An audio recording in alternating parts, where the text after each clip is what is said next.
মেয়ের উদ্যোগেই দ্বিতীয়বার বিয়ে করলেন টলিউড অভিনেত্রী মল্লিকা বন্দ্যোপাধ্যায়। সামাজিক যোগাযোগ মাধ্যমে ভাইরাল হয়েছে অভিনেত্রীর বেশ কিছু বিয়ের ছবি।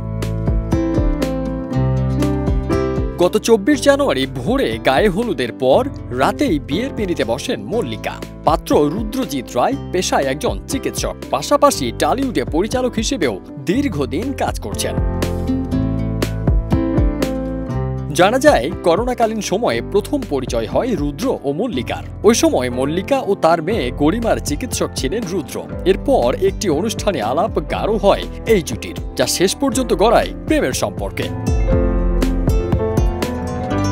মল্লিকার বিয়েতে পূর্ণ মত ছিল মেয়ে গরিমার। 18 বছর বয়সী গরিমা মায়ের বিয়ের কাজ সব একা হাতে সামলেছেন। মায়ের বিয়ের পিঁড়িও ধরেছিলেন তিনি নিজেই।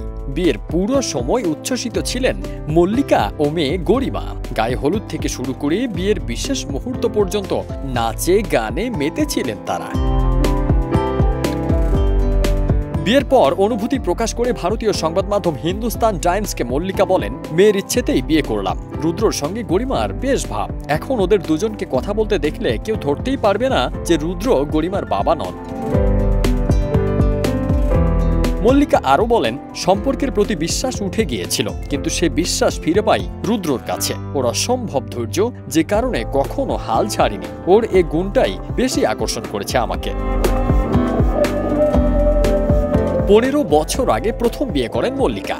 সে সংসারে আলো করে আসে মেয়ে গরিমা। কিন্তু মেয়ের বয়স যখন 9, তখন মল্লিকা জানতে পারেন তার স্বামী পরকীয়ায় জড়িয়েছেন। এরপর বিচ্ছেদের পথে হাঁটেন অভিনেত্রী। দীর্ঘ সময় 15 বছর মেয়েকে নিয়ে একাই জীবন কাটিয়েছেন। অবশেষে সিঙ্গেল মাদার জীবনের ইতি টেনে দ্বিতীয়বার বিয়ের পিঁড়িতে বসলেন অভিনেত্রী মল্লিকা।